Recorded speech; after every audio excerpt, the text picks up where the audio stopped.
Bonjour à tous, ravie de Bonjour vous Elodie. avoir, vous avoir avec moi là pendant une petite heure. Donc moi, je suis plusieurs casquettes, on va dire. Déjà dans un premier temps, Digital Réunion, puisque je suis membre du conseil d'administration de Digital déjà depuis plusieurs années. J'ai fait également partie du bureau et j'ai assumé jusqu'à l'année dernière le rôle de référente French Tech dans le domaine de la e-santé pour l'île de la Réunion. Je fais toujours partie du board des 12 membres du board French Tech aussi. Et donc, à titre bénévole et associatif, j'œuvre à aider les projets innovants à se développer, les startups réunionnaises à se développer au national et à l'international.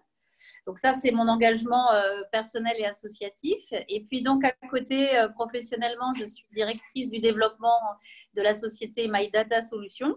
My Data Solutions, c'est un groupe, nous sommes implantés sur l'océan Indien, les Antilles et la France métropolitaine. Nous sommes une équipe composée principalement de juristes experts spécialisés dans la protection des données à caractère personnel. Donc, bien sûr, toutes les questions qui tournent autour du RGPD, appliquées, bien sûr, à des secteurs et à des champs d'activité variés.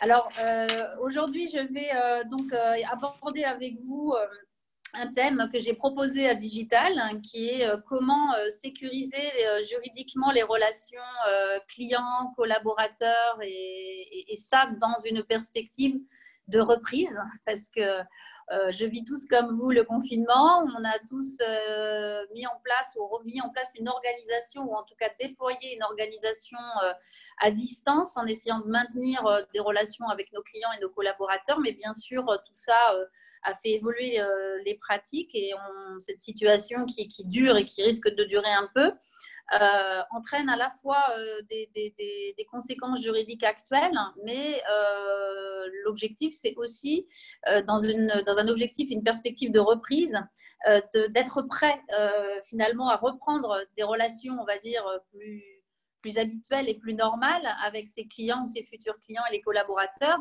sans être parasité par des problématiques juridiques, parce qu'on n'aura pas anticipé pendant cette période un certain nombre de situations.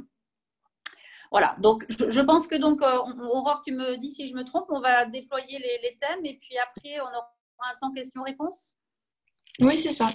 Donc, voilà, vous exposez et après, on va passer aux questions-réponses. C'est d'ailleurs pour ça que j'ai coupé les micros de chacun pour que vous puissiez vous exprimer correctement. Voilà, donc n'hésitez pas à noter vos questions, puisque aujourd'hui, donc, je vais aborder 3 sous-thèmes, on va dire.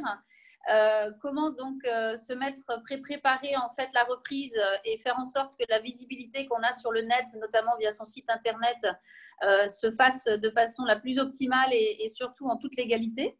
Le deuxième point, ce sera comment reprendre des relations avec ses collaborateurs qui vont sortir peut-être du télétravail, du chômage partiel. En tout cas, le lien managérial s'est distendu quand même pendant cette période et continue à se distendre pendant cette période de confinement. Donc, comment, quand vous allez redémarrer vos activités avec vos collaborateurs, être sûr que derrière, le passif qu'on vient de vivre avec des modes de travail un peu différents ne viennent pas vous impacter d'un point de vue prud'homal. Et puis le troisième thème, bien sûr, parce que ça c'est le nerf de la guerre, on va tous devoir, et j'en fais partie, rattraper le chiffre d'affaires qu'on n'aura pas réussi à faire sur cette période de confinement. Et donc, on va vouloir communiquer à fond, prospecter à fond, consolider les liens avec les clients actuels et surtout, bien sûr, en rechercher d'autres. Et donc, dans cette démarche de vente importante et de chiffre d'affaires, effectivement, il va falloir éviter d'avoir des couacs, on va dire, avec les documents commerciaux contractuels qui vous engagent avec vos clients. Donc, je vais essayer évidemment d'aborder tous ces thèmes rapidement et bon, bien sûr, je me reste disponible ensuite off webinar pour répondre à d'autres questions si après vous avez des besoins éventuels. Alors, sur le premier thème, donc sur les sites internet, il y a plusieurs thèmes plusieurs points que je voudrais soulever. Tout d'abord, on est sur une période quand même qui est assez extraordinaire, qui est quand même assez inédite, qu'on n'avait jamais vécu, nous, ici en France, enfin en tout cas pas récemment. Et heureusement, avec l'usage des médias, notamment Internet, on a pu pallier à un certain nombre de manques, notamment la visibilité qu'on peut essayer d'améliorer ou de continuer à avoir sur Internet avec son site.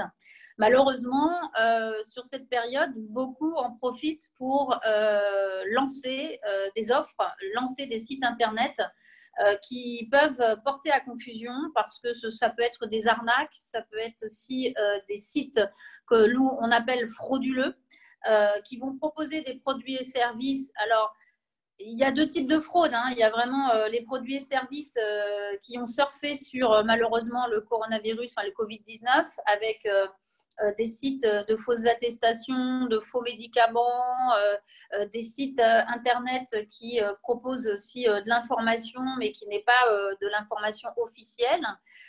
Donc, on voit pulluler un certain nombre d'offres et de sites comme ça qui sont effectivement qu'on appelle frauduleux, et en tout cas à deux niveaux. C'est-à-dire qu'il y a une offre qui n'est pas légale, mais il y a aussi un contenu publié en ligne qui n'est pas légal. Et ça, c'est notre partie à nous, chez MDS, de vérifier cette partie légale en matière de réglementation.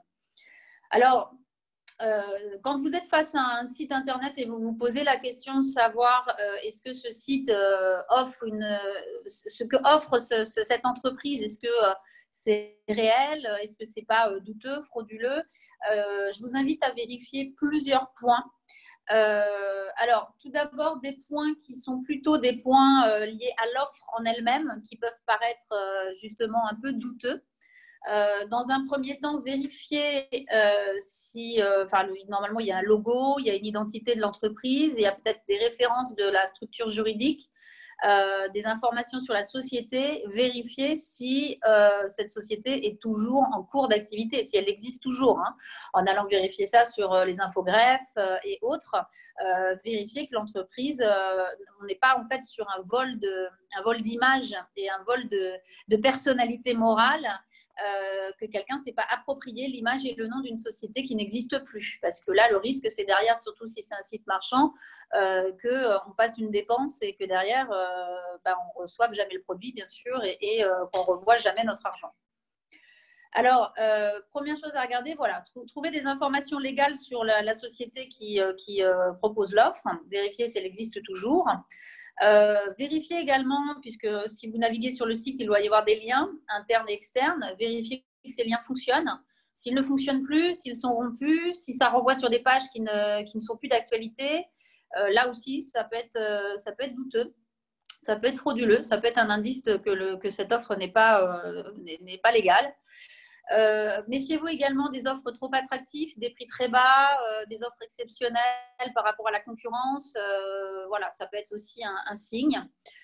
Également, ça peut paraître anodin, mais les fautes d'orthographe, les fautes de syntaxe sur un site peuvent permettre de savoir déjà dans quel pays a été rédigé ce site, parce que souvent, si le français est approximatif, on va peut-être être aussi sur un pays qui a développé le site, qui est en dehors de l'Union européenne, avec des niveaux de sécurité et de protection qui ne sont pas les mêmes.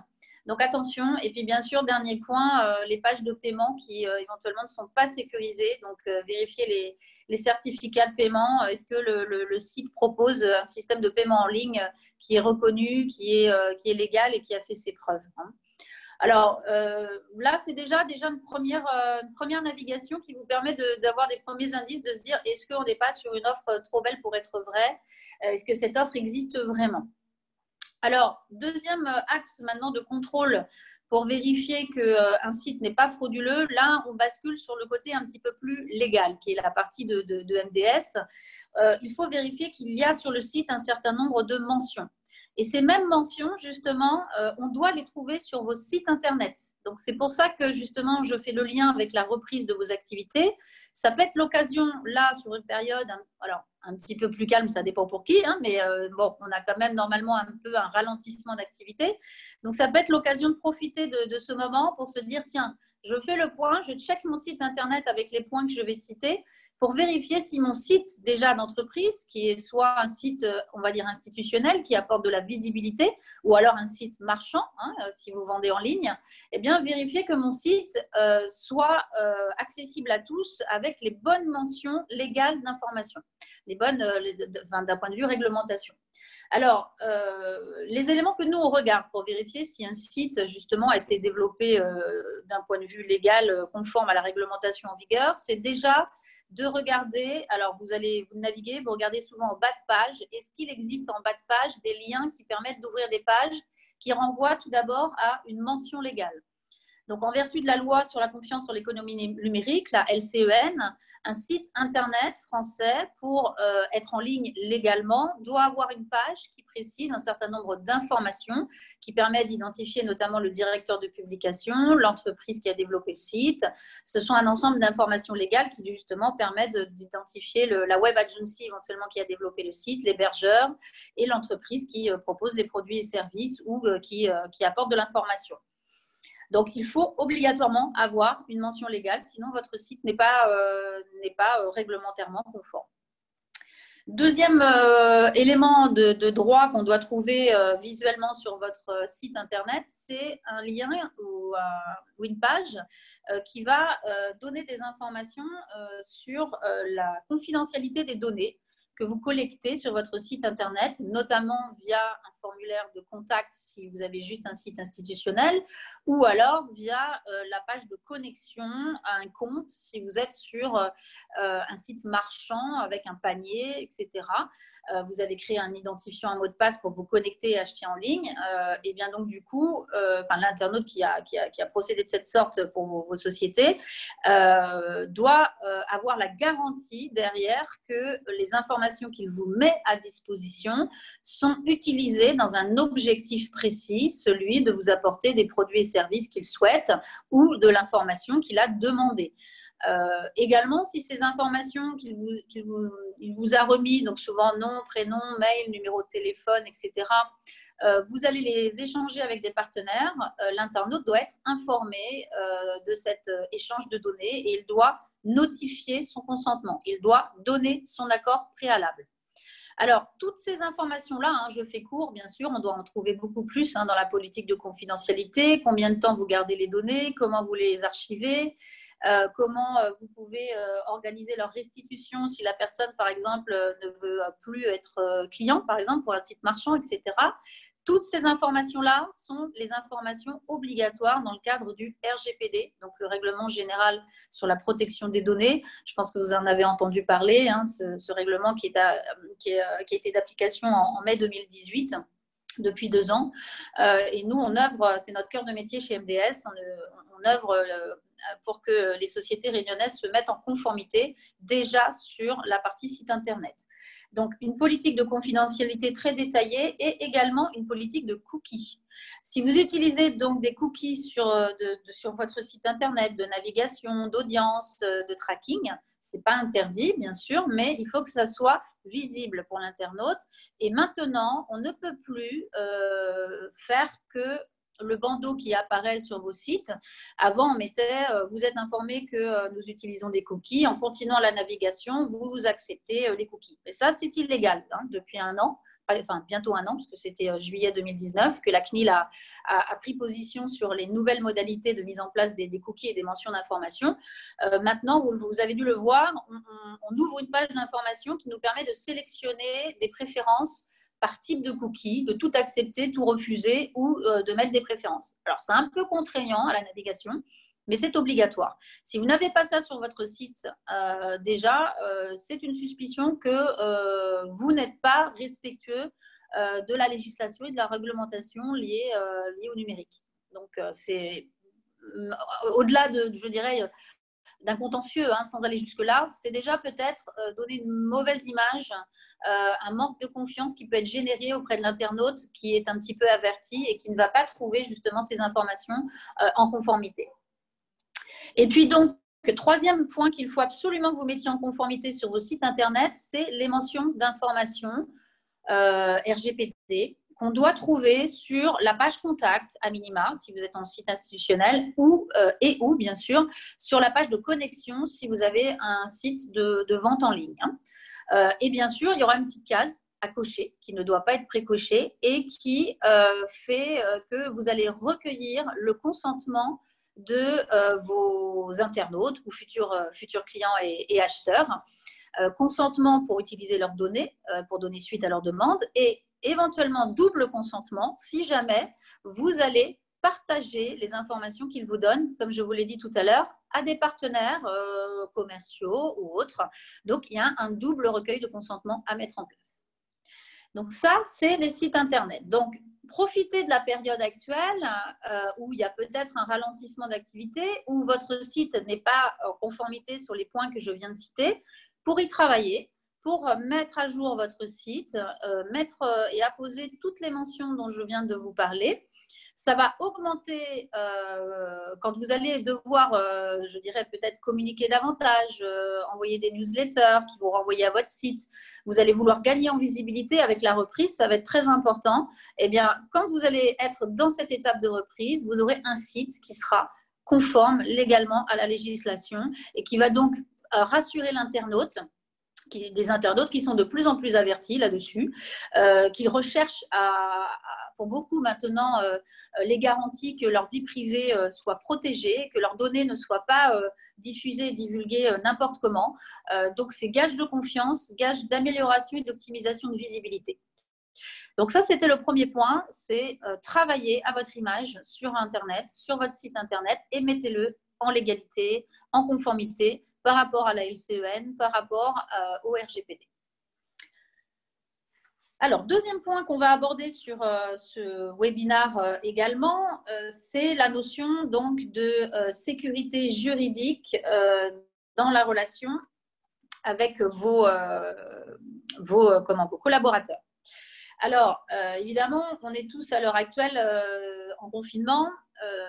Je ne sais pas si pour tous vos sociétés sont soit fermées, soit en télétravail, soit pour certains de vos collaborateurs en chômage partiel, ou alors un petit peu de tout en même temps, ce qui est le cas aussi pour nous. Qu'est-ce qui se passe? Eh bien, il a fallu s'organiser, donc trouver un mode de fonctionnement à distance pour pouvoir, quand c'était possible, maintenir l'activité en télétravail, ou pour, en tout cas, maintenir le lien contractuel avec les collaborateurs tant que nous ne sommes pas sortis du confinement. Donc, télétravail, chômage partiel total ou partiel, hein, parce qu'on n'est pas forcément complètement arrêté, même quand on est au chômage partiel.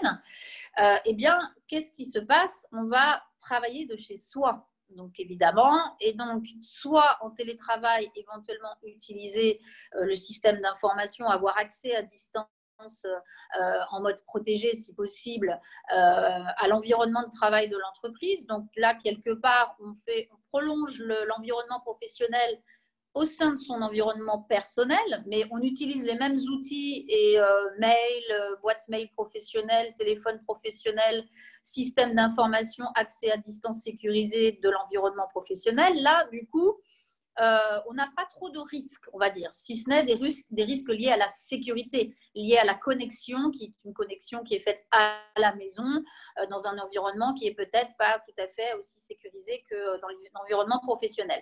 Bon, ça, je pense que vous l'avez vu un peu avec Stéphane Jaillet, peut-être d'OpenSphere, sur la session cyber risque et cybersécurité. Moi, ce qui m'intéresse, c'est plutôt la relation avec vos collaborateurs dans cette relation à distance. Parce que pour ceux qui n'auront pas pu se connecter sur les moyens professionnels, les sociétés ont essayé de s'adapter. Nous, on a certains clients qui nous ont interpellés là-dessus. Pourquoi? Parce que vous avez peut-être, par exemple, fait du transfert de lignes. C'est-à-dire que les lignes pro des bureaux ont été transférées sur les lignes perso, fixes ou portables des collaborateurs. Également, un autre cas, par exemple, c'est que si le personnel est au chômage à 100%, chômage partiel mais à 100%, la personne n'est plus censée travailler, n'est plus censée accéder aux ressources professionnelles, ni utiliser sa boîte mail professionnelle.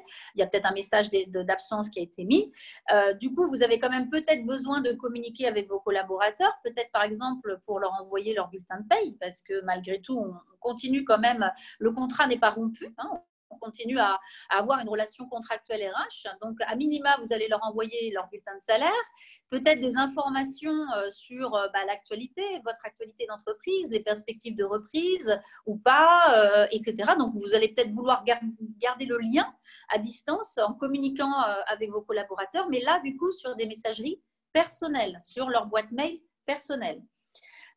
Et donc là, qu'est-ce qui se passe? C'est que vous allez donc être amené en tant qu'employeur à collecter des données personnelles sur vos collaborateurs qui ne sont pas des données habituelles, puisque là, vous allez collecter les boîtes mail perso, les mails perso, les numéros de téléphone perso. C'est peut-être des informations que vous n'aviez pas avant dans vos entreprises, dont vous avez besoin dans le contexte exceptionnel.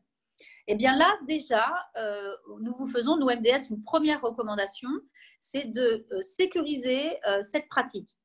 Pourquoi? Parce que vous allez collecter des données dont vous avez besoin actuellement, dont vous n'aurez peut-être plus besoin après.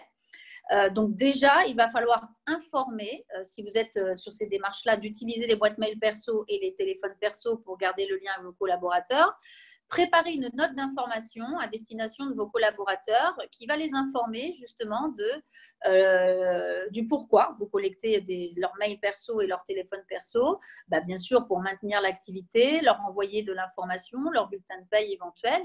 Précisez dans cette note à destination du personnel que vous ne garderez leurs données mail et téléphone perso que pendant la durée exceptionnelle du confinement et qu'à la reprise, ces données seront détruites puisque vous n'en aurez pas forcément l'usage. Gardez à l'esprit que quand vous collectez des données sur vos collaborateurs, vous devez en avoir une utilité. Ça, c'est dans le cadre du RGPD, c'est un principe de minimisation. On ne collecte des données que celles dont on a strictement besoin. Donc, habituellement, vous n'avez pas besoin d'avoir les boîtes mail perso et les téléphones perso de vos collaborateurs. Si vous avez mis à leur disposition des ressources professionnelles mail et tel. Mais là, c'est exceptionnel. Donc, vous collectez plus de données que d'habitude, ce qui peut être justifié par le contexte actuel, ce qui ne le sera peut-être plus après. Donc, par mesure de précaution, pendant cette période de confinement, déjà, envoyez-leur une note qui va cadrer ce recueil de données, qui va préciser que vous les gardez pendant la période du confinement et que vous ne les utilisez uniquement pour des buts bien précis que j'ai cités tout à l'heure et qu'ensuite elles seront détruites. C'est important de faire ce travail-là de communication, surtout pour préparer la reprise. Alors, profitez aussi de ce mail peut-être envoyé à vos collaborateurs pour les sensibiliser également sur les arnaques en ligne, les mails frauduleux, les faux mails officiels. On en voit passer beaucoup. Moi-même, j'en ai reçu un dernièrement sur ma boîte mail perso, a priori très, très bien fait du service des impôts qui me disait qu'au vu du contexte, le gouvernement recalculait la base imposable et que j'avais le droit à baisser mon taux d'imposition et qu'il fallait que je me connecte sur tel lien, etc. Alors, vérifiez bien le mail, l'adresse mail qui vous a envoyé ce message parce qu'elle apparaît dans les messageries personnelles comme étant impôts.gouv, etc. Mais quand on clique dessus, on voit que l'adresse mail n'est pas du tout cette adresse mail des impôts, c'est pas officiel. Donc, profitez peut-être de cette note pour envoyer un certain nombre d'informations à vos collaborateurs, les sensibiliser sur attention aux mails frauduleux, attention aux arnaques, parce que quand ils vont recevoir ça dans leur boîte mail, derrière, il y a du phishing, il y a du hameçonnage. Et ça peut effectivement, s'ils ont des informations sur leurs ressources personnelles liées aux pros, vous pouvez vivre donc une perte de données, une violation de données, un vol de données professionnelles aussi bien que personnelles via les messageries de vos collaborateurs, les messageries personnelles. Donc, ça peut être l'occasion de les sensibiliser sur ces démarches frauduleuses, ces arnaques, et également les sensibiliser sur, justement, je viens de vous en parler, les violations de données. Alors, une violation de données, qu'est-ce que c'est? Eh bien, c'est une faille de sécurité, une erreur humaine ou technique qui fait que vous allez perdre ou qu'on va vous voler ou qu'il va y avoir destruction d'une partie de données qui concernent des données de votre entreprise. Alors, je prends un exemple, un collaborateur qui travaille de chez lui, mais qui n'a pas... qui travaille depuis sa boîte mail perso dans la période de confinement, qui a amené chez lui sur un support amovible, par exemple, des fichiers de l'entreprise pour pouvoir travailler parce que vous n'aviez pas peut-être mis en place un environnement sécurisé de télétravail professionnel. Donc, dans l'urgence, ça s'est fait un peu comme ça. Et puis, du coup, il va envoyer, par exemple, un mail, mais à un mauvais destinataire. Un mail dans lequel il va attacher des informations, des données personnelles qui concernent des clients ou d'autres collaborateurs. Ça peut être par exemple quelqu'un qui gère votre paye et puis qui va se tromper, qui va envoyer des informations RH à un mauvais destinataire dans le cabinet comptable ou même en dehors. Eh bien, même ça peut être une faille de sécurité qui est consécutive ensuite derrière de violation de données. Et dans le cadre du RGPD, si vous êtes dans ce genre de situation et que vous avez de façon importante eu des conséquences sur les données de votre entreprise, vous êtes normalement dans l'obligation de signaler cette violation de données à la CNIL, la Commission nationale informatique et liberté, dans les 72 heures à partir du moment où vous avez eu connaissance de cette violation de données. Alors, vous n'allez peut-être pas en avoir connaissance tout de suite, mais peut-être que votre collaborateur va vous appeler ou vous dire j'ai un problème, je ne comprends pas, j'ai l'impression que j'ai perdu des fichiers ou qu'on est en train de les utiliser de façon détournée. Voilà, je me suis peut-être fait pirater ma messagerie, etc. Donc, soyez vigilants là-dessus. Si c'est le cas, alors la CNIL n'est pas en ce moment en train de contrôler les sociétés, parce que bien sûr, le contexte actuel fait que quelque part, tous les contrôles de l'État ont été suspendus. Donc, heureusement. Par contre, ça ne veut pas dire qu'à la reprise, vous n'aurez pas à gérer ce genre de situation. Donc, pensez à les enregistrer, en tout cas, à les prendre en considération si un de vos collaborateurs est dans ce cas de figure-là, pour pouvoir les traiter à la reprise et pouvoir les gérer. Alors, ça, c'est effectivement pendant le confinement. Attention à la relation que vous maintenez à distance avec vos collaborateurs et aux données que vous collectez sur eux de façon plus importante. Alors, quand ensuite vous allez reprendre l'activité, on l'espère tous, et moi-même, la première très rapidement, hors confinement, post-confinement, eh bien, vous allez être certainement également très sollicité par vos collaborateurs qui ont été au chômage, qui voudront récupérer un certain nombre d'informations, d'éléments, qui seront peut-être inquiets aussi sur la reprise, qui voudront peut-être réaccéder à des données qui concernent leur dossier professionnel. Vous allez peut-être également vouloir recréer et rebooster le lien managérial pour vraiment redynamiser l'activité, mobiliser et remobiliser vos collaborateurs qui vont revenir dans l'entreprise. Peut-être mettre en place, que vous n'avez peut-être pas eu le temps de faire aussi, des entretiens annuels ou des entretiens en tout cas de reprise d'activité. Donc, quand vous allez vouloir réactiver ce lien physique avec les collaborateurs d'un point de vue managérial, eh bien là aussi, au niveau RGPD, vous avez des obligations, des documents qu'il faut avoir dans la gestion RH de vos collaborateurs qu'il serait bien d'avoir en conformité lorsque vous allez être dans cette période de reprise. Pourquoi ? Parce que si vous n'avez pas mis en place un certain nombre de documents, alors je vous les cite rapidement, c'est donc une notice d'information qui vient préciser aux collaborateurs quels sont les traitements de données, quels sont déjà les types de données que vous collectez sur eux dans le cadre de la relation contractuelle de travail. Qu'est-ce que vous en faites ? Quel traitement vous en faites de ces données ? Dans quel but ? Donc, cette notice d'information, elle est obligatoire. Il faut l'avoir dans l'entreprise, il faut la diffuser. Si vous avez des instances représentatives du personnel, ils doivent avoir été effectivement informés aussi et associés à la création de cette note. Elle peut être affichée dans l'entreprise également ou remise individuellement à chaque collaborateur, soit contre signature ou autre. Enfin, là, les modalités, c'est à vous de les définir. Si vous comptez recruter aussi, vous pouvez les remettre lors du recrutement, cette note. C'est un petit peu, en fait, c'est le guide qui vient préciser aux collaborateurs dans le cadre du RGPD, puisque c'est une obligation dans le cadre du RGPD, quand vous collectez des données à caractère personnel sur vos collaborateurs, vous devez les informer de ce que vous faites de ces données. Et donc, toute cette information, elle est mise dans cette note d'information. Ensuite, deuxième document qu'il serait très bien d'avoir dans vos entreprises, c'est un engagement de confidentialité. Alors, vous avez signé avec vos collaborateurs, vos futurs collaborateurs, des contrats de travail, dans lequel, en général, si c'est un contrat de travail un peu type, vous avez une clause non-concurrence, et puis, même si elle n'est pas très facilement aménageable à la réunion, mais en tout cas, il y a une clause de confidentialité en général, mais qui est une clause qui est souvent un petit peu light. C'est-à-dire qu'elle n'envisageait pas des engagements tels qu'on les attend dans le cadre du RGPD. Ce sont des engagements renforcés de confidentialité. Et là, c'est pour vous protéger. Effectivement, c'est pour protéger l'entreprise de divulgation de données, de détournement de données, d'usage non approprié des données de l'entreprise par les collaborateurs. Donc, cet engagement de confidentialité, où est-ce qu'on le met? Alors, on le met en annexe du contrat de travail si vous n'en aviez pas pour vos collaborateurs, déjà collaborateurs. Ça, c'est la première hypothèse. Ou alors, pour les futurs recrutés, vous faites évoluer votre contrat de travail et vous mettez cet engagement de confidentialité renforcé dans vos nouveaux modèles de contrat de travail. Ou troisième option, que j'aime bien également, j'aurais tendance à privilégier aussi, si vous avez un règlement intérieur ou si vous comptez en créer un, de mettre justement toutes ces informations, tout cet engagement dans le règlement intérieur. Pourquoi? Parce que le règlement intérieur s'impose au contrat de travail. Ça va vous éviter donc d'avoir à faire soit des avenants ou des annexes au contrat.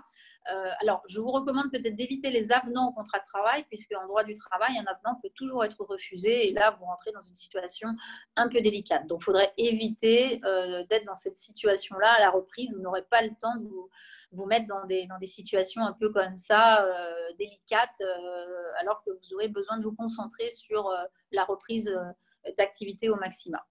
Donc, pensez-y maintenant, vérifiez quelles sont vos pratiques RH dans vos entreprises à l'heure actuelle, quel type de données vous collectez sur vos collaborateurs, est-ce qu'ils ont été informés des traitements que vous faites sur ces données, comment vous les sécurisez, comment vous apportez de la confidentialité et surtout, à l'inverse, comment vous encadrez la relation avec vos collaborateurs pour être certain qu'ils fassent un bon usage des données auxquelles ils accèdent dans l'entreprise au quotidien. Donc ça, c'est très important. Et puis, dernier point, il faudra vous préparer également. On va sortir d'une période un peu difficile qui aura généré certainement des frustrations des collaborateurs à distance, peut-être du manque d'information, de l'incompréhension. Il va y avoir peut-être des doutes au moment de la reprise, une posture managériale pas évidente, peut-être des crispations. Donc faites attention parce que des non-conformités RGPD peuvent être des alibis maintenant qui sont très souvent utilisés par des collaborateurs qui soit peut-être malheureusement se seront retrouvés licenciés à l'issue de cette période-là, parce qu'on en est tous à se poser des questions. Plus ça va durer cette situation, plus ça va être difficile. Donc, malheureusement, vous allez peut-être devoir licencier des collaborateurs ou en tout cas peut-être réduire des temps de travail, proposer des modifications de contrat de travail à des collaborateurs parce que vous n'aurez plus les mêmes moyens. Donc, vous allez être peut-être dans une période un peu délicate à ce moment-là. Et certains collaborateurs peuvent avoir la tentation des fois d'utiliser la non-conformité RGPD comme argument prud'homal parce qu'ils n'ont pas d'autres moyens pour embêter leur employeur. Donc, être vigilant là-dessus. Et ils pourront être amenés à exercer, ce qui est un droit dans le cadre du RGPD, exercer donc de mettre en place ce qu'on appelle un exercice de droit d'accès à leurs données. Dans le cadre du RGPD, donc vous avez obligation d'informer les collaborateurs sur ce que vous faites sur leurs données et de leur permettre de réaccéder à leurs données collaborateurs, à leurs dossiers salariés, quand ils le souhaitent, quand ils le demandent. Et qu'est-ce qu'ils peuvent faire, ces collaborateurs? Ils peuvent vous demander de modifier, supprimer tout ou partie, pas tout, une partie des données RH qui leur semblent obsolètes ou dont vous n'auriez pas absolument besoin. Si vous ne répondez pas à leur demande, ils peuvent porter plainte auprès de la CNIL pour non prise en compte de leur droit d'accès à leurs données. Donc, il faudrait éviter que vous soyez dans cette situation-là au moment de la reprise. Donc, pour être prêt d'un point de vue RH, donc je synthétise, préparez une note d'information pour les collaborateurs, un engagement de confidentialité à mettre en annexe de vos contrats ou dans votre règlement intérieur et pensez à la manière dont vous allez organiser le réaccès par les collaborateurs à leurs données. Qui fait quoi, comment, quand. Il faut mettre en place cette procédure pour ne pas passer à côté d'un exercice de droit. Vous avez 2 mois pour répondre à une demande à partir du moment où elle a été faite par le collaborateur et qu'elle est légitime. Vous avez 2 mois pour répondre à sa demande. Donc, il faut l'aménager. À défaut de respect de ces délais, vous pouvez être effectivement du coup dans une situation où vous seriez avec une plainte auprès de la CNIL, ce qui pourrait être embêtant sur cette période de reprise. Alors ça, c'était pour la partie RH. Maintenant, d'un point de vue collaborateur, d'un point de vue client, pardon, parce que là, on a vu la partie collaborateur, Troisième point de ce webinaire, c'est comment sécuriser les relations avec ses clients ou bien sûr à la reprise ses futurs clients parce que vous allez vouloir effectivement certainement booster votre activité dès qu'on sera sorti du confinement. Le but va être donc de rattraper peut-être le manque à gagner, le chiffre d'affaires que vous n'aurez pas pu faire pendant cette période. Donc à la fois relancer la relation client et puis peut-être trouver de nouveaux clients. Hein. Donc plusieurs recommandations aussi à ce niveau-là, en termes de pratique bien sûr et en termes de documents contractuels, parce que là aussi, au niveau du RGPD, vous êtes obligé de mettre en place des éléments, des documents qui vont venir sécuriser la manière dont vous collectez et utilisez les données de vos clients. Alors, dans un premier temps, vous allez peut-être être amené à recontacter, à relancer vos clients pour ramorcer la pompe de la relation commerciale. Donc ça veut dire que vous avez déjà un portefeuille client. Les gens vous ont donné accès à leurs données dans le cadre d'une relation contractuelle, donc dans le cadre d'un achat, d'une vente, d'un contrat. Et donc, vous avez collecté sur eux des informations dans le cadre de cette relation. Il y a un contrat, donc vous avez le droit de collecter et d'utiliser leurs données. Par contre, profitez-en peut-être pour justement mettre à jour cette base d'informations que vous avez. Pourquoi? Parce que la CNIL exige que pour communiquer auprès de ses clients, on le fasse avec des fichiers qui soient des fichiers légaux. Alors, pour qu'un fichier de données soit légal, il faut d'une part que vous ayez une base légale pour les utiliser. Donc, dans le cadre des clients, la base légale, c'est le contrat. Ils vous ont acheté quelque chose, ils vous ont demandé d'accéder à un service. Donc, il y a un contrat qui vous lie avec ce client. Donc, ça, c'est la base légale qui vous permet d'utiliser les données sur un client. Nom, prénom, mail, numéro de téléphone. Lorsque la personne avec qui vous voulez communiquer n'est pas cliente, donc là, dans le cadre de prospect, si vous allez vouloir relancer aussi de la communication pour trouver de nouveaux clients, la reprise, donc envoyer des newsletters, des offres promotionnelles, mais auprès de personnes qui ne sont pas encore clientes, mais que vous avez dans votre base de données parce que vous avez agrégé un certain nombre d'éléments par rapport à votre longévité d'entreprise. Mais ces données que vous avez, qui n'ont pas de base légale, parce qu'il n'y a pas de contrat, il va falloir les rendre légales, ces données. Il va falloir avoir une autre base légale. Et l'autre base légale, c'est le consentement. Donc, quand vous allez vouloir lancer fortement, réactiver la pompe auprès de personnes qui ne sont pas encore clients, des prospects éventuels, faire du travail de emailing, de prospection, etc. Il vous faut recueillir le consentement de ces prospects avant d'utiliser leur boîte mail, leur numéro de téléphone.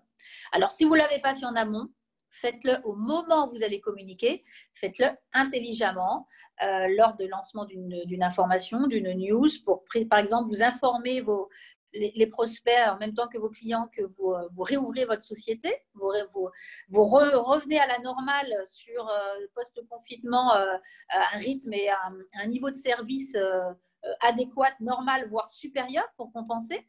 Eh bien, si vous lancez de l'information, profitez-en pour mettre à jour les coordonnées de vos prospects et de vos clients, d'une part, donc mettre à jour la base de données que vous avez. Elle sera d'autant plus qualifiée et donc d'autant plus pertinente ensuite pour vos futures campagnes. Ça, c'est d'un point de vue qualitatif. Et ensuite, d'un point de vue légal, profitez-en pour recueillir le consentement des personnes qui ne sont pas encore clientes lors de cette campagne d'information et vous leur demandez s'ils veulent bien continuer à recevoir les informations de votre société, les offres promotionnelles que vous allez lancer post-confinement, etc. Donc, faites-le à ce moment-là. Il n'est jamais trop tard pour le faire. Et vous allez donc cleaner un peu votre base de données. Alors, souvent, ça fait un petit peu peur. On se dit, oulala, je vais perdre beaucoup d'infos si je vais chercher le consentement. Mais vous allez peut-être en perdre quelques-uns dans votre fichier. Mais ceux que vous allez garder sont ceux qui ont vraiment envie de continuer à recevoir vos offres. Et donc, avec des chances donc, plus importantes de closing et de transformer cet envoi de emailing en vente et en futurs clients. Donc, oui, vous perdrez peut-être un petit peu d'informations dans votre base de données, mais celle que vous allez garder sera beaucoup plus qualifiée et elle sera légale. Donc, on ne pourra pas venir derrière vous reprocher un quelconque harcèlement d'envoi de emailing post-confinement parce que vous aurez obtenu le consentement. Alors, une fois que le client, vous allez avoir communiqué, vous allez réamorcer la pompe de la relation commerciale ou peut-être essayer de trouver plein de nouveaux clients, ce que je vous souhaite. Il va falloir par contre que tous vos documents contractuels commerciaux soient en règle RGPD. Alors, premier document absolument qui doit être en règle, c'est d'avoir chez vous des CGV. Obligatoire d'avoir des CGV conformes à la législation déjà du droit commercial, hein, mais également des CGV qui contiennent des clauses liées au RGPD. Donc, il y a toute une partie qu'il faut faire évoluer dans vos CGV, CGU aussi, hein, conditions générales d'utilisation, si vous êtes sur de la vente en ligne, des applicatifs, des logiciels, etc. Des CGV, des CGU, des CGL, si vous faites de la location, hein, des conditions générales de location. Donc, ce document-là, c'est la base de la relation contractuelle parce que derrière, vous n'avez pas forcément signé un contrat. C'est peut-être un client qui vient acheter un produit, vous lui remettez une facture, mais il faut qu'au dos de cette facture ou si ce n'est pas possible de le mettre au dos de la facture, vous rendiez accessible vos conditions générales de vente. Et dans ces conditions générales de vente, depuis 2 ans, on doit normalement y trouver des mentions RGPD qui viendra préciser au client pourquoi vous collectez ces données, ce que vous en faites, à qui vous les transmettez, combien de temps vous les gardez, comment vous les sécurisez, vous les confidentialisez et auprès de qui il peut réaccéder à ces données clients. Donc ça, si vous voulez être prêt au moment de la reprise et avoir des CGV en règle, il faut les faire évoluer et inclure maintenant dans vos CGV droit commercial classique ces mentions RGPD. C'est obligatoire. D'autre part, pensez sur vos autres documents internes, que ce soit par exemple des factures, des bons de commande, des devis, des bons de livraison. Tous ces documents annexes à vos CGV doivent comporter eux aussi une mention d'information en bas de page, une mention très light, mais qui va du coup faire référence à une information plus détaillée, RGPD, qu'on va donc trouver où? Qu'on va trouver dans vos CGV, dans vos CGU et CGL. Donc ça, c'est très important parce que les futurs clients que vous allez avoir ou les clients que vous avez à l'heure actuelle, bien si ils contestent un produit et service que vous leur avez vendu, eh bien, ils pourront aussi se défausser aussi, sinon peut-être du paiement d'un certain nombre de choses, en arguant du fait que vous avez des conditions générales qui ne sont pas légales, du fait qu'il manque justement des mentions RGPD dessus. Ça peut être une clause d'annulation d'une vente. On voit de plus en plus de jurisprudence là-dessus. Ça peut être effectivement un argument qui peut être utilisé par des clients mécontents. Donc, protégez-vous, profitez de ce temps-là, mettez à jour vos sites internet, préparez vos documents RH pour justement remettre en place une relation collaborateur zéro risque prud'homal et préparez vos documents commerciaux, mettez-les à jour pour que quand vous allez être sur un niveau de rythme maximal d'activité post-confinement, vous ne soyez pas embêtés par des problèmes de contentieux juridiques. Voilà les 3 points que je voulais aborder avec vous sur cette thématique. C'était quand même assez dense. J'espère que c'était suffisamment clair et je suis là maintenant disponible pour répondre à toutes vos questions.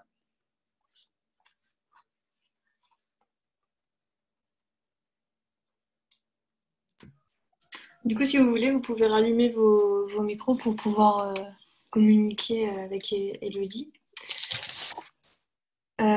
Sinon, moi, en tout cas, je voulais vous remercier parce que c'était sympa. Enfin, très instructif surtout. Donc voilà. Et Safia veut parler, je pense. Oui. Oui. Safia, on vous entend.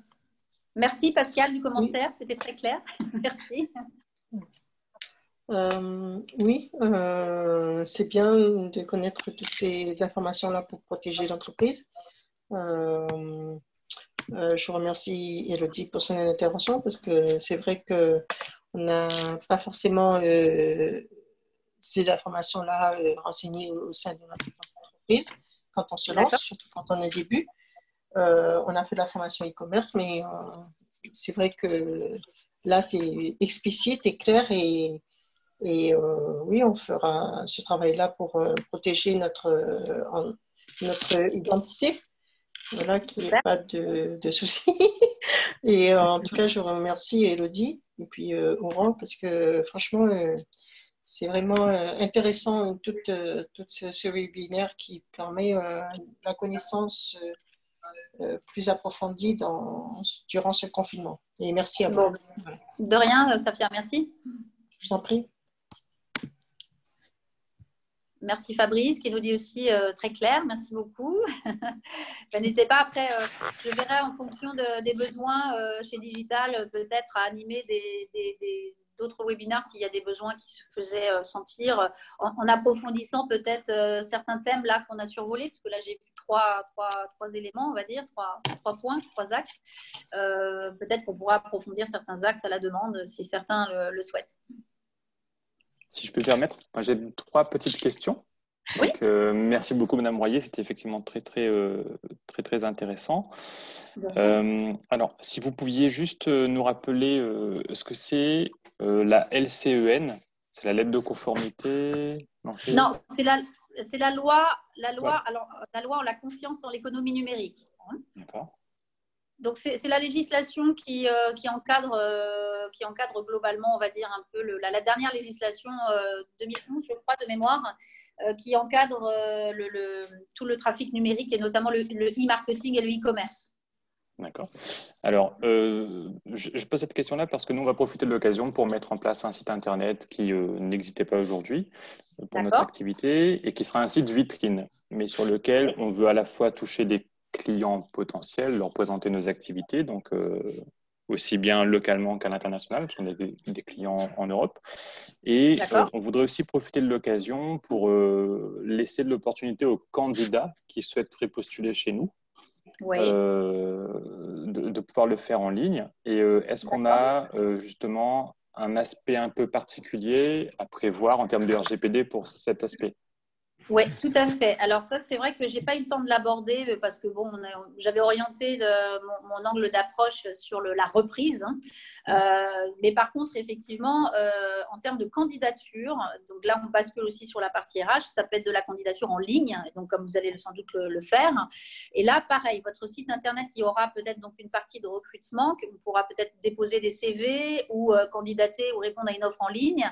Eh bien, elles doivent avoir une partie de conformité RGPD parce que du coup, par exemple, un CV, vous ne pouvez pas le garder au-delà de 2 ans.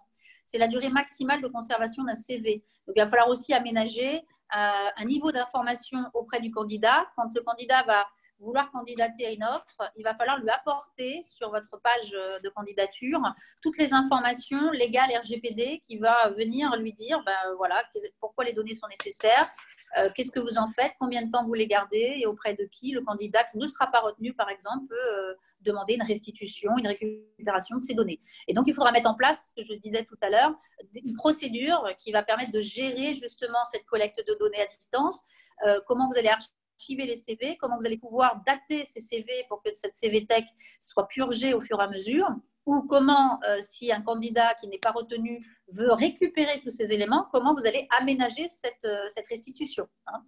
Si vous ne le faites pas, tout ça, eh bien, un candidat est conduit, un candidat qui ne reçoit pas de réponse suite à une demande ou qui est vexé de ne pas avoir été retenu, peut se saisir aussi de cet argument de non-conformité RGPD pour vous embêter.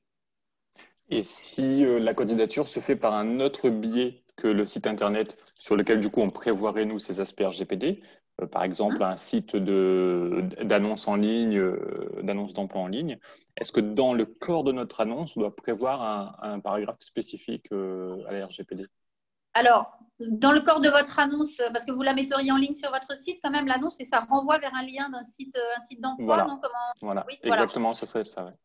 Oui, eh ben alors, il y a 2 choses. Alors, c'est même encore plus compliqué. Si vous ne le faites pas vous-même, en gros, vous allez diffuser votre offre via un autre média dont c'est l'activité. Par exemple, Réunionnais du Monde ou autre. Enfin, voilà, il y en a qui le font très, très bien ici. Là, vous allez quelque part avoir une relation contractuelle avec un autre prestataire pour gérer vos recrutements. Et donc, non seulement vous devez apporter de l'information au candidat de pourquoi vous collectez les données, mais également, vous devez les informer que les données collectées peuvent transiter par un prestataire ou par un autre site. Vous devez leur apporter cette transparence. Et d'autre part, vous devez vérifier que dans le contrat que vous allez avoir avec cet autre site, s'il y a un contrat commercial, une formule d'abonnement ou des choses comme ça, il faut que ce prestataire vous apporte des garanties RGPD au niveau de la sécurité et de la confidentialité des données qu'ils vont collecter pour vous, parce que du coup, ils sont considérés comme un sous-traitant. Et du coup, vous avez aussi éventuellement un avenant à prévoir avec ce prestataire, un avenant RGPD qui va encadrer strictement ce que vous leur laissez faire avec les données qu'ils collectent pour vous dans le cadre de la candidature. D'accord. Voilà, hein, donc il y a même une double démarche. Hein. Information et transparence du candidat sur ce double recueil d'informations, parce que ça ne transitera pas forcément par vous en direct, mais par un intermédiaire peut-être, quand ils vont candidater. Et d'autre part, dans la relation que vous avez avec ce prestataire en ligne ou en local, qui va gérer votre partie recrutement, enfin en tout cas sélection, il faut que vous vérifiez comment ce prestataire s'engage à confidentialiser, sécuriser les données d'un point de vue RGPD. D'accord, très bien. Voilà. Et la dernière petite question que j'avais concernait les conditions générales de vente que oui. vous conseillez de mettre en ligne sur notre site internet. Est-ce qu'on doit informer les clients avec lesquels on a déjà contracté sur une mise à jour de ces conditions générales de vente? Ou alors le simple fait de les publier avec la date de mise à jour sur le site internet suffit à les rendre du coup opposables à ces clients? Oui, alors, je dirais que vous n'êtes pas obligé de leur dire que vous avez mis à jour les CGV du moment que vous les mettez, vous les rendez accessibles dans un endroit facile d'accès ou habituel. Hein, ils ont l'habitude de les trouver. Et donc, ils verront qu'il y a eu une mise à jour. Hein. Par contre, j'aurais tendance à vous dire que d'un point de vue relation commerciale, surtout sur une période à l'heure actuelle où on est sur une période où on est encore en confinement et pour préparer la période de confinement, ça peut être l'occasion justement de réamorcer le lien avec le client en lui disant, voilà, on a profité de cette période pour mettre à jour un certain nombre d'éléments contractuels pour optimiser la reprise et vous trouverez 6 juin ou sur le lien 6 juin de nouvelles conditions générales de vente mises à jour. Et ça peut être du coup à cette occasion-là que vous pourriez aussi pour certains recueillir le consentement que vous n'avez peut-être pas eu. Hein, vous voyez là, on est plus finalement dans une nécessité peut-être de communication et de transparence avec le client aussi. Voilà, hein. Mais ce n'est pas une obligation légale de les informer. Ok. La démarche est plutôt intéressante, je pense. Oui, voilà, c'est tout à fait. Merci beaucoup. Pour ma part, c'était très clair. J'espère que c'était clair. Voilà. Est-ce qu'il y a d'autres questions? Peut-être pas, du coup. Oh, j'étais si claire que ça. En fait, juste c'est Safia, hein. Juste pour demander, les sigles CGV, c'est conforme à la loi. Je ne me rappelle plus. CGV, alors, CGU et CGL. Alors, CGV, c'est conditions générales de vente. CGU, conditions générales d'utilisation. Alors, les CGU, c'est plutôt lorsque vous êtes sur plutôt des solutions, des produits en ligne, hein, donc, ou des applications, des logiciels, hein, parce que c'est justement, on décrit la manière dont la plateforme, le logiciel ou l'application fonctionne. Hein. Et puis, les CGL, c'est des conditions générales de location. Hein, si vous êtes… c'est location, voilà. Voilà, location, par exemple, nous, on a des clients loueurs automobiles, pour tout ce qui est aussi l'immobilier, des choses comme ça. Hein, voilà. Là, ils ont des CGL, hein, des conditions générales de location. Voilà. Ok, c'est bon. C'est bon, merci. Oui, voilà, il y a des acronymes, hein, n'hésitez pas. RGPD, c'est Règlement général sur la protection des données. Voilà. Oui, ça on connaît parce que ça a fait une diffusion. On commence à bien connaître le RGPD quand même. Hein, ouais. Oui, ça a fait une propagande sur le RGPD. Mais même que ça, plus il y a, en fait, il y avait la propagande RGPD, mais on a toujours quand même les algorithmes sur notre adresse mail. Hein, vous parlez de les publicités frauduleuses, tout ça, mais on en a autant dans notre boîte mail et c'est rempli. Ah oui, oui, c'est sûr, il faut être vigilant. Voilà. Il faut être vigilant aussi là-dessus. Hein. Ouais, c'est ça. Et on nous envoie des chèques, et ça, comment on s'appelle, les entreprises commerciaux comment on appelle ça? Les hypermarchés comme Leclerc, Oui, tout ça. Donc, ils oui, nous envoient oui, des chèques et tout. Et en oui, fin de oui. compte, ils nous demandent de remplir pour gagner un lot, etc. Et puis, Oui. en fin de compte, voilà, c'est… Ah ben c'est ça, c'est des offres, Voilà. des fausses offres, etc. Alors, c'est ça. pour information, n'hésitez pas dans le prolongement du webinaire, donc sur notre page Facebook MDS Oui. et sur LinkedIn, nous allons diffuser de l'information régulièrement justement sur lister un peu les arnaques, les fraudes, les risques qu'il peut y avoir sur cette période un peu exceptionnelle. Oui. Et puis, on va diffuser des petites vidéos complémentaires aussi sur des thèmes complémentaires comme les thèmes d'aujourd'hui, puis d'autres thèmes également. Hein. Mais on essaye d'apporter de l'information gratuitement pour que vous soyez en vigilance pendant cette période où on peut être effectivement démarché ou attaqué sur pas mal de fronts avec le numérique. D'accord. Voilà. Voilà. C'est bon. Et puis, merci en tout cas. Merci à tous. Je ne sais pas si tout le monde est Merci. toujours en ligne. Voilà. Oui.